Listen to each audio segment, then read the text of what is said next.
Podcast एक ऐसा platform है जहाँ पर हम जो लोग क्लाइमेट चेंज, डिज़ास्टर, जो ग्रास रूट लेवल पे जुड़े हुए लोग हैं, जो प्रॉब्लम्स हैं एंड जो सॉल्यूशंस हैं उनके बारे में बात करते हैं। और आज हमारे साथ तो बहुत ही प्यारे लोग जुड़ रहे हैं जिन्होंने इंडिजिनस नॉलेज पे काम किया है, जिन्होंने ग्रास रूट लेवल पे लोगों के साथ काम किया है, जिन्होंने बात की है कि हम इसको होलिस्टिकली कैसे देख सकते हैं कि डिज़ास्टर है, उसका मैनेजमेंट है, लेकिन उससे पहले की शुरुआत क्या होनी चाहिए या पहले की तैयारी क्या होनी चाहिए, और डिज़ास्टर के बाद कैसे साइको सोशली हमें कम्युनिटी का ख्याल रखना है, कम्युनिटी को कैसे स्ट्रेंथ देनी है ताकि वो सब लोग मिलकर as a society we can come together to deal with anything which is overwhelming for all of us. So I would like to invite Mala ji. Thank you so much, and Meg ji for being with us today. I'm looking forward to this conversation because when I met them कि कितना important है आज के time में. हम लोग भूलते जा रहे हैं अपने जड़ों को और कहीं ना कहीं बहुत so called modern होते जा रहे हैं, लेकिन I think it's time to come back to the roots and connect with ourselves जो हम हैं. और ये प्रकृति वर्सेस प्रोग्रेस नहीं है, ये प्रकृति और प्रोग्रेस है. तो उसी के साथ आज की जो कॉन्वर्जेशन हम शुरू करते हैं. You both have worked in the space of disaster. You just don't talk about कि क्या पॉलिसीज हैं, क्या टेक्निकलिटीज हैं, but you also take into account that human aspect of it. उसके बारे में बात की जाए जो कि बहुत इंपॉर्टेंट है. Yes, what you're talking about is called psychosocial problems, traumas. Now, at that moment, there's a very simple thing, psychosocial trauma. I'll tell you one incident over there when we were in Maldives. So what happened over there was, when the tsunami came, it was total destruction. Everything was razed to the ground. Children lost their homes and parents and everything. So UNICEF does one emergency, which we called child centers. Okay. Now, these are sort of, because after every disaster, if a child can be safe in a place, then the parents who are basically can go to work and find a place. And globally, it is known that bringing back children to school actually normalizes a community. Absolutely. That is a global theory that schools are the center of stabilizing a community. जो भी community है, चाहे आप गरीब करो, mountain community, village, they invest so much in their community school. Wow. A lot of places people have given, but that's very important for them. So in the tsunami, you must have seen many of the schools were the strongest buildings. Yeah. And they become the evacuation centers and the places. But also globally, when the children can be brought to a safe place, then especially the poorer parents who go to work, they feel very safe. हमारे बच्चे safe हैं, है ना? तो वो काम पे जा सकते हैं. So what UNICEF, they call them child-friendly spaces. And these are not just built anyhow. Anybody working in disaster knows that we follow standards. They are called minimum standards. Just can't make a building and say, "Chalo, bachcho ko yahan rakh do." Right. We have to look at many features. That's another aspect of disaster response. Right. So when this child, you won't believe, we went there. It was amazing. This boy would come to the center every day. But the moment he would come to the center, he would take all the books from the, reading books, English, jo bhi tha. He would sit in the middle of the classroom and he would build little book ko aise karke hum banate hain na, a ring of houses around himself. And then he would kick it. The whole day he would do that. I think that is the trauma that he was feeling because he wouldn't talk a bit.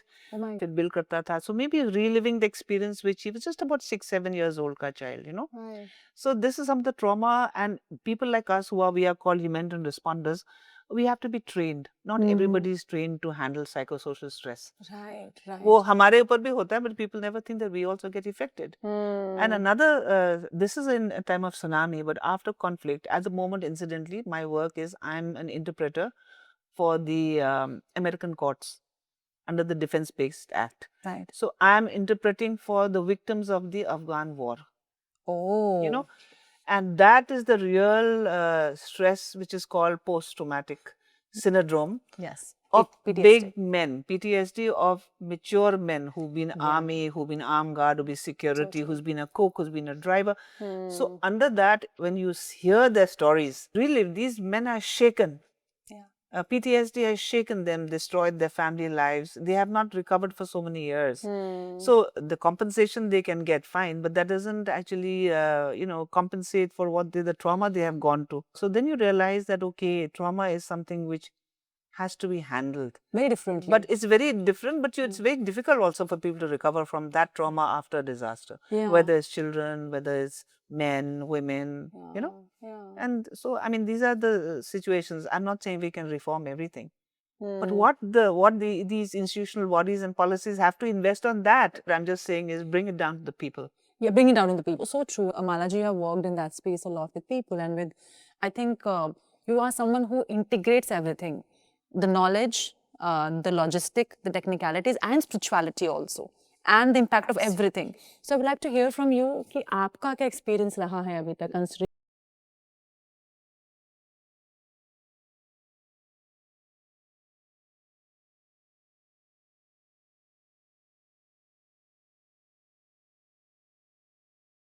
taken to spiritual. You know, because long time ago I had heard that we are not human beings having spiritual experience.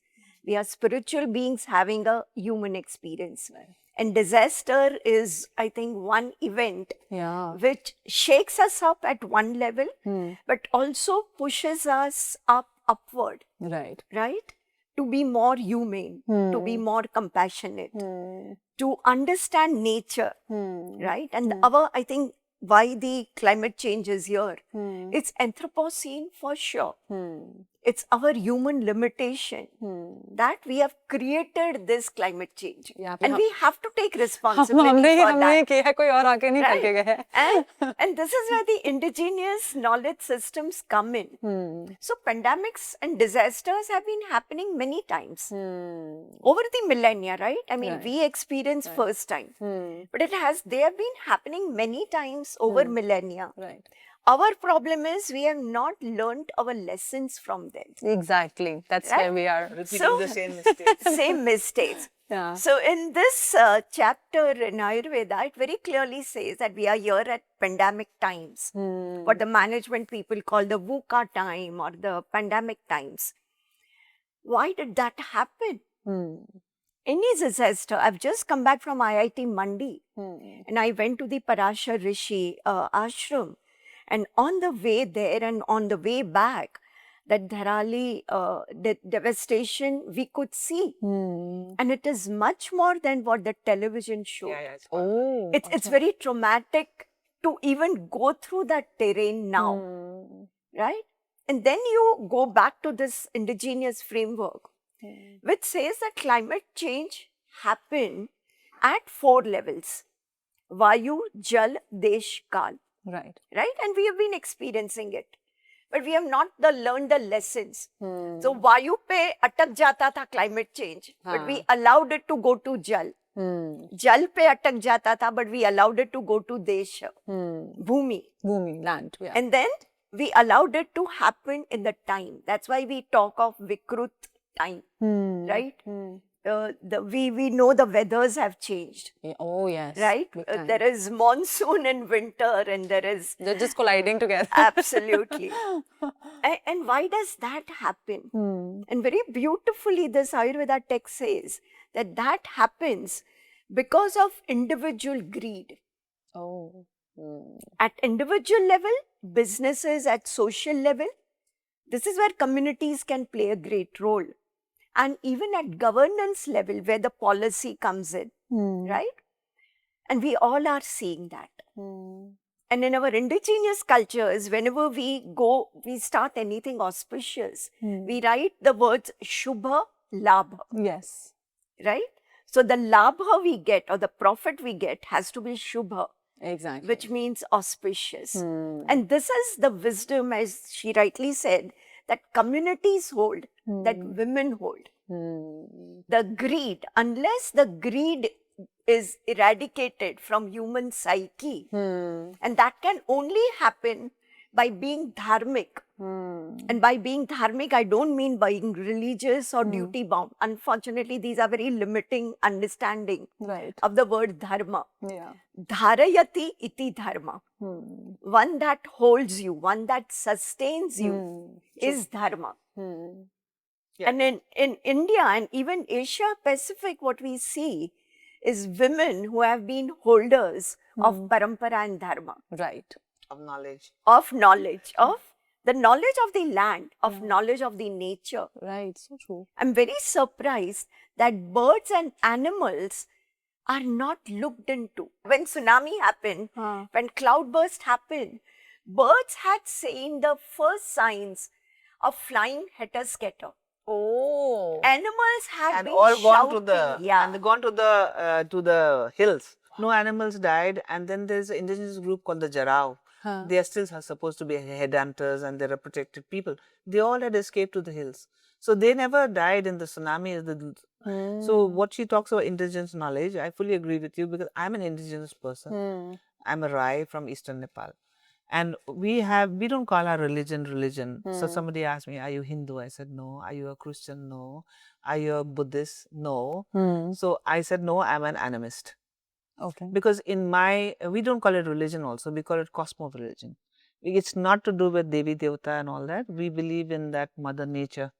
And there's no male, by the way. She produces Mother Earth. Mother Earth. She creates everything. So that's our Rai belief. There are many things in indigenous culture which people are forgetting, which like you said, for disasters, the early morning. Like The now. nature. Nature. It's And just then loud people- and clear कि ये होने वाला है. People understand what are the implications. Right. But what is there if you walk to that village of Garissa, end of Kenya, green fields here and green fields here, and you wonder कैसे they are saying कि गाय बस्तु के लिए कुछ है नहीं. Those they can't step. Those green fields are full of the CC fly, which gives you sleeping sickness. So you have a green pasture, but you can't enter. So what do they do then now? So what they've done is whenever this drought season is there, all the older children and the women, people and the children, they take them to a safe place. Only the active adult population stays there to look after their cows. So this is a way of management. Right. Yeah, right. so they have in Ghana, it's the same thing. When the wind blows, it's like a storm. So what they've done every year, when the wind blows, it destroys, blows off everything. So they have these round huts. Yeah. You've seen those in the Yeah, African yeah. movies. They've turned the door of the hut to be against the wind, so it doesn't hit you. Oh. These are small mechanisms, what we call adaptation, climate change adaptation. Right. So if you are going to be doing a big disaster project and building houses, somebody told me just now, IIT is building some, they said, disaster houses. I said, don't call them disaster houses, call them disaster resilient houses. Resilient house. Exactly. Exactly. Absolutely. It So they are matters a saying- lot. Yeah, so they're saying disaster houses. So I said, have you looked at the local conditions that make them according to the standards? Yeah. Like I said, we have standards. If you're building a house in us, these are not indigenous knowledge, these are actually humanitarian standards, we call them, which we follow, is that there should be enough space where a family can stay. 1500 square feet for a tentage, and protection is a very big issue inside the house. Protection of women, Right. privacy. How do you make the bathrooms? So these are some of the things that we should understand when building. Right. Like I said, this is not indigenous knowledge, but it is humanitarian, standards, but built on indigenous knowledge. Built on it. Yeah. Like in so true. Majuli and Assam, they build the houses on stilts above the flood waters. Oh. So that अगर पानी आए भी जाए तो तो फिर घर में ना घुसे। हाँ नहीं घुसेंगे, वो stilts में बनाए हैं. Wow. Yeah, and in Bangladesh, which is prone to cyclones, हाँ. what do they have? They have a rice, that actually grows with the with the flood waters. अच्छा. The flood आ जाती rice field में, it will not drown. As the flood waters come, the rice grows. Otherwise, here when you have floods, हाँ. then the rice and paddy all gets sort of, but they हाँ, have an मतलब annual. चला जाता है सब हाँ, कुछ. वहाँ तो समुद्र से पानी आता है and the rice keeps growing. As the water rises, the rice grows, so you don't lose the crop. Wow. I mean, these are. I mean, No, this is such a basic knowledge, right? but ये बता ही And we नहीं है. don't teach this in any of our colleges. That is the sad part. Yeah. Because most of our curriculums are so colonized. Yeah. We do not teach indigenous knowledge. And then so many things are changing in everywhere. It's not just climate change. So these are things I think where we need to be, at least I would appeal to all the policy makers, those who hold the strings for all the budget, push it this side. Yeah. Somebody was asking me, what should we do now? We should internalize. Internalize means what? You have the mandate, you have the monies. Don't you see it? I mean, we can talk about the Himalaya being very beautiful, it's fine, but the person living in that beautiful village is dying of hunger. Yeah. So why don't you do that? See that Yeah. as a reality It's a for me. community. I think the entire thing I'm understanding is community level पे चीजें लानी है. मतलब. Because जब भी कुछ होता है ना, we always call the community as the first responders. Yeah. Even before the army, NDRF reaches, we have to build the capacity of the communities. Of the community, because they are the first responder Yeah, and they're the they first will face the people disaster impact. first. Exactly. Exactly. उनको problem होने वाली है ना. तो चाहे किसी भी method से आप करो, we call them enhancing the resilience Yeah. and building the capacities, but different things and all that. I mean, there's still a gap. There's still a gap. There's still a gap. So when I said if a project or a donor can invest money, even a pinch of that money which goes into community will be so much more Yeah, impactful. Yeah. Now, for that, what I really think is that our mental models have to be changed. Yeah, I think, Right? yeah. Because we are so much governed by the colonized mindset. So, from Industrial Revolution 1 to Industrial Revolution 4, we are only looking at nature as a resource. We are also looking at people as a resource and numbers. True. Right? Agree with you. But the moment we look at indigenous mindset, what I call it metacognition, that nature and us are one. Exactly. We are not different. So all the ecological crisis, climate change that we see is in the inner climate change. It's in within our own psyche that the crisis exists. Yeah. And the outside crisis is only a reflection of our inner chaos. Right. Right? So the moment we say nature and us are one, then you'll never harm the nature. Yeah, I think that's where the greed comes, na? Because separation हो गया तो आपने बोला कि मैं इससे कैसे ले लूं? देखिए अभी क्या आपने बोला ना माला जी, very good, but these are buzzwords. Have you heard the new thing now, the nature-based solutions they're talking about disasters, okay? So what do you mean by nature-based solutions? You already knew the solutions. You know, like you said, you already were, I mean, at least in whatever way, चाहे आप एक तुलसी का plant घर में रखते थे, कोई plant रखते थे, you know, these are all nature-based, which your people have been doing since ages and ages. परंपरा से वही कर रहे हैं. We just have to take a U-turn. At least for country like Bharat, I honestly feel that crisis can be managed or disasters can be managed much better if we take a U-turn and go back to our own indigenous wisdom. Okay. You know, and in olden times, what she talked about, schools being the center, where people found shelter. And they invested. And they invested. That's why it was the strongest building in the community. Temples, churches, schools. Do you know it that? It just gives me goosebumps. like हम केदारनाथ वाले की बात करते हैं. Temple was there. Temple में कुछ नहीं हुआ ना. उसके बाद में नदी इधर गई उधर गई. Temple, because you know. Yeah. But temples, wherever they were built, whether they were built millenniums ago, whether they were built now, the community has always invested in temples. कि मंदिर अच्छा बनना चाहिए. अच्छा बनना strong चाहिए. बनना तो चाहिए. the best है ना. उसमें all the resources were there. Churches, you know, all in the tsunami, none of the churches got destroyed. Can you believe the water swirled inside the church? You know, and the grotto is, the statue of Mary is like, temples में नहीं हुआ कुछ भी, okay? But the houses got destroyed. Schools didn't get, earthquake हुआ नेपाल में, schools didn't break down. Because, you know, the community has invested in terms of money and labor, the best place. Generally in the village school, I'm not talking of private schools like this, but in the village schools, the community invests कि हमारा school है, हमारे बच्चों के लिए है, तो किसी ने जमीन दान में दे दिया, किसी ने घर बना दिया, किसी ने, so these structures have remained. Yeah. And resilience is never only individual resilience. Yeah, it's a community resilience. Right? Because you don't survive individually. Exactly. So what we say is in disasters, when we look at resilience, we say we target the community's coping strategy. Whenever disaster happens, nobody dies entirely. So, जो बच गए लोग कैसे बचे? What were the methodologies or what were the ways in which they managed to survive? We say in disasters is that look at the coping mechanism of people, those who survived. And another thing that we do when we talk about is called build back better. Build back better. Build back better means we look at disaster as an opportunity to make things better. This is पहले जो आपके school थे, supposing a school was meant for 20 children and there were 60 children inside it. When you're investing in building, build a school that accommodates 60. So we look at disaster on the terms of build back better. Yeah, it's again looking at the positive yeah, whatever side positive side. Disaster is not what I feel is that okay, if a disaster happen, I'm deployed there, I can build back better. Exactly. Where जहाँ आपके पास toilet नहीं थे, तो आप toilet बना दो. Right. ठीक है ना? जिस जगह पे small things where the agricultural land was washed away, you can use, like you said, indigenous methodologies to rebuild the land again. Right. So along with looking at disasters, we have to redefine development. What we call development, because I'm born and brought up in Mumbai. And I left Mumbai 8 years ago. Now imagine how much of sea have we reclaimed? Oh, yes. Yes. Yeah. You can't breathe now. There. You can't breathe, but apart from that, this is what I'm saying, that from Vayu, hum jal pe jate hain. Right? Yeah. How much of sea from every direction we are reclaiming as coastal roads, as bridges. Okay, travel has become easier for people. Commuting is easier. However, where will the water go? Then you'll have a sea has to find.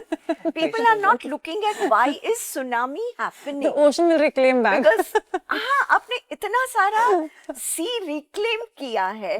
अच्छा, every day आप कितना garbage dump करते हो Yeah. तो वो garbage पानी में जाता है, वो जगह तो लेगा, Right. डेंसिटी तो लेगा, Right. और Right. पानी ऊपर आ रहा है. Yeah. Every year water is coming up, Rising. it's rising, Yeah. and tsunami will happen. We have created tsunamis. Yeah. So true. It is our Right. intervention. So we all collectively, along with disaster management, which is needed, but we need to redefine what is development. Yeah. This one even like a disaster management after disaster happens, okay? Right. But within the disaster management cycle, there's something called mitigation Ah. and that's preparedness. ये कि Yes. आपको मालूम है होने वाला है, ठीक है? आपने जैसे बोला the sea is rising with dumping. So what are the mitigation measures that you have to do before that becomes a disaster as such? Right. So when we talk of disaster management, it's a cycle. It's just not Absolutely. incident हो गया उसके बाद में there are phases to it. You know, people don't understand. Yeah. So in a disaster management, the event happens.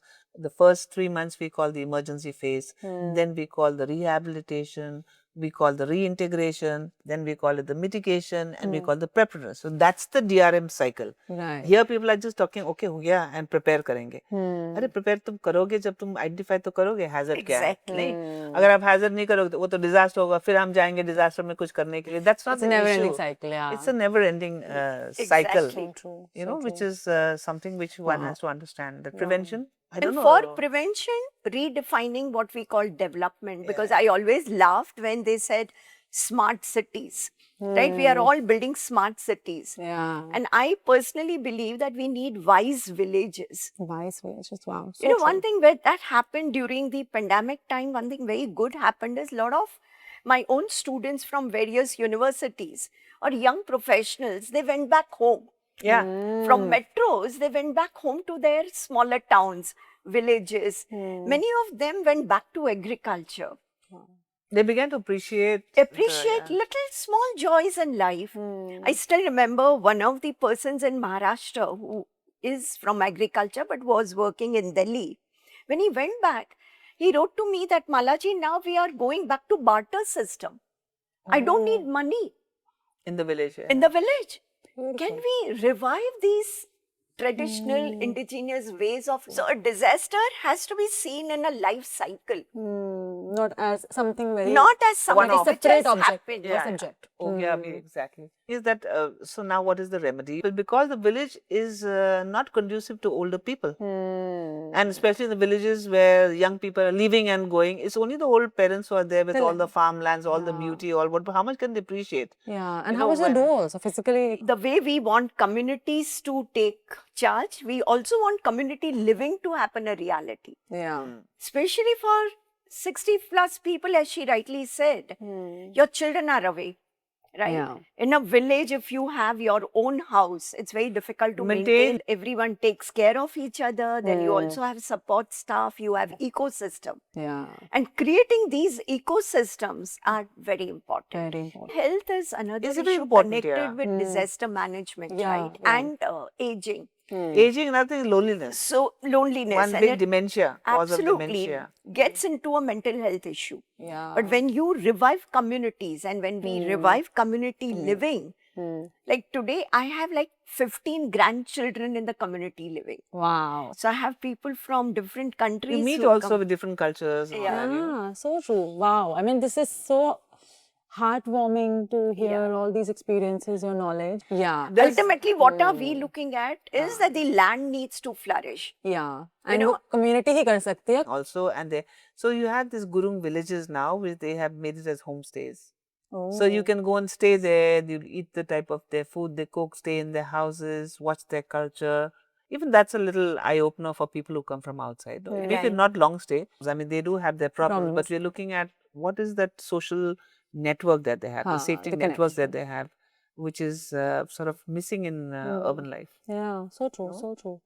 Wow. So, before we conclude, so what brought you to this space? Malaji, I would like to understand that what brought you to the space of disaster and understanding the whole subject from a different lens. See, Radha, to be honest, I was born in a Mumbai which was very peaceful, Right. right, in the late 50s. And I have seen the deterioration of the quality of life in Mumbai. Right. So your standard of living goes up, but your quality of life goes down. So true. And I used to visit my grandmother in a nearby village, and I would realize that, oh, even 3 hours away from Mumbai, you realize that in midst of nature, Yeah, quite true. right? And your resilience to cope with disaster, I saw it much better in the women of my grandmother's village. It's Dahanu, it's called Dahanu. Most women lived 90 plus. Most women were mentally and physically healthy Wow. till their entire life. And this is what we don't see In cities. even in cities. I've been seeing that the age is increasing, your, longevity is increasing, but your quality of life is going down. Loneliness is increasing, Yeah, it's a mental big health crisis is Rate for increasing. suicide rate. Yeah. And then there were, of course, cloudbursts and other disasters that Mumbai saw, I saw. And I realized that it's ultimately our own psyche that has to be addressed. Right. That's where I started teaching as a part of my management leadership courses. How do we integrate nature? How do we integrate our own identity as an ecological belonging? Wow, that's a good one. That's very Right? beautiful. Identity as an ecological Ecological belonging. That's a belonging. nice quote, yeah. Because we say we are all made up of Panch Mahabhuta. Right. Cosmos is made up of Panch Mahabhuta. I'm made of Panch Mahabhuta. So unless there is an alignment, so we have to understand our ecological belonging, we have to go back to indigenous cultures. Women have that feminine wisdom, Yeah. Instinctive, huh? instinctive not and made up. intuitive, Intuitive. both. Quite true. Yeah. One is instinct, one is intuition, and somehow women balance both. But which is never a part of, Yeah. unfortunately, mainstream education Doesn't leaves address this it. out, this wisdom out of the curriculum. And my entire journey has to bring this wisdom back in our mainstream curriculum. Wow. Beautiful, beautiful. And how about you? Me, I mean, it's not so very esoteric. My change to emergencies. It's basically, I would say, a tsunami happened. And there were no emergency people that time. Nobody knew an emergency. So UNICEF Rosa, I was working with the education project as a gender specialist. So the director says, "Where's your mom?" Called my daughter. She said she's somewhere, I don't know where. So then she asked me, "Meg, do you want to be part of a task force?" Now for me, just now I'm a man's wife and with 3 children and whatnot. I said, why not? And then she said Sri Lanka and it's Maldives and in India where the tsunami has struck, we're organizing a task force. So they said, I know you're a good teacher, you understand education, we want somebody with education to actually be with the team. So we were 4 specialists. Right. So it was good fun. So there was one on protection, on health and nutrition, and myself in education. So we were deployed as the first emergency task force. I was an emergency manager then. I was emergency task force to go to visit these 3 countries and write a report of what happened, the situation, and how is UNICEF responded or not responded. So when I went to these 3 countries and I saw these different types of, we never faced disaster as such. Na koi. But when we saw the destruction and we saw that, and then I also was my interest has always been working in conflict countries, because the situation in a conflict scenario is different than a lot of a normal scenario. Yeah. So that was my first exposure. I was put by default. They thought I'm They played Nepali. by God, actually. No. When I had the team, they thought I'm from Nepal, so I know the Maoist war was going on there. So they thought I'm a big thing on Maoist war, okay? So when I went, other people went to Gaul and they sent me off to Jaffna, and I saw over there, my God, the trees blown off and the house blown off. And my LO said that you have to negotiate with the LTT. Zindagi mein kabhi suna nahi tha LTT bana. I mean, I'd heard about it, but never faced them face to face, So my first exposure was by trial by fire. So my thing was like, so I think mine was like a झटका लगता ना आदमी को जब peaceful life में आप रह रहे हो उसके बाद में भाई इसके अलावा दुनिया भी है. I was an army, or there is something else beyond being an army man's wife. So when I was just thrown into a situation like that, it was like by default. When the call came, I'm just a teacher teaching in a school, and then this education में देखो आप and all that, and then I was with the education project looking at gender bias. Anyway, so when I went there, it's suddenly thrown into can you imagine a fighting area where the LTT and the peacekeeping forces are there, and you don't know what to do. But you know, being an army man's daughter, something comes into your mind. You feel like a hero over there. Yeah, no, it just happened, you know. So I went over there, and it was like, what do I do? But I read. One thing I believe, the internet is a real eye opener. You can do anything on that. So I read. So when I went over there, and it was my first induction by fire, you could say, you know. So in the evening, my LO said, "Ma'am, LTT area commander is coming to meet you. 8 baje raat ko." So I said, okay, what do I do over there? You know, 3 of them came to meet me. And the moment I said, okay, I'm Meg Rai from Nepal, he said, Maoist? I said, no, I'm UNICEF staff. Then he's laughed. And then he talked to me, how do you like this thing there? I was so shit scared over there. I couldn't say, I don't like you. How can I say that? I read about, they were very well organized in the distribution of. So I said, oh, very good. I read this thing. I read their policy also, you know, and also I said, they were very impressed with me. The next day, I got a letter from Tamil Selvan. So that gentleman at the back was Tamil Selvan, to say allowed to travel. So I traveled all over in that place, Kilinochchi, where, you know, we had the demining company. So your car, it's called Elephant Pass. You can just drive itna Pajero or aage wale mine wale. So Nami had exposed all the mines. So the demining would go in front of you, clear the mines. So imagine me, you know, like, okay. So it was like, for me, it was like a shock over shock over shock. But when I did 6 months of that and I came back to Nepal and I realized that, no, I think I'm built for a life like that. I enjoy the adrenaline rush of working in emergencies. And that's how my career began. So then that began my career. And then, of course, I became braver and braver. And then Are you the bravest today? yeah. And then when they deployed me as the first women emergency manager in Southeast Asia, I was after the war in East Timor. That was again a war situation in 2007. Okay. Then that was a real conflict, no? Still, and we are unarmed. Humanitarian workers are not armed people. You're not armed? No, we're not armed. So we are called unarmed. That's why we are braver than the armed forces. So there was Indian Army ki thi, Nepal Army ki, Joint Service. We were unarmed going to rebel camps, you know. Oh my God. But like I said, like Mala, indigenous connection is so strong. It is. Anywhere in the country, if you understand the culture, you know, one thing about the indigenous people, their birth and death right don't change. Especially if you're animist. Absolutely. है ना? तो जो उनका था, I understand. You know, then I could understand theirs, and then we connected. So that's how my journey began, and then you realize exactly what you said. The birth and the death rights are the same, because ultimately it's the cosmos or the process of creation which is at the center. Yeah. Human being is not at the center. Yeah. But when you look at the westernized, colonized mindset, The human is. it's the human is at the center and everyone is serving the humans. Yeah, right? true, so But true. when the cosmos is at the center, creation is at the center, True.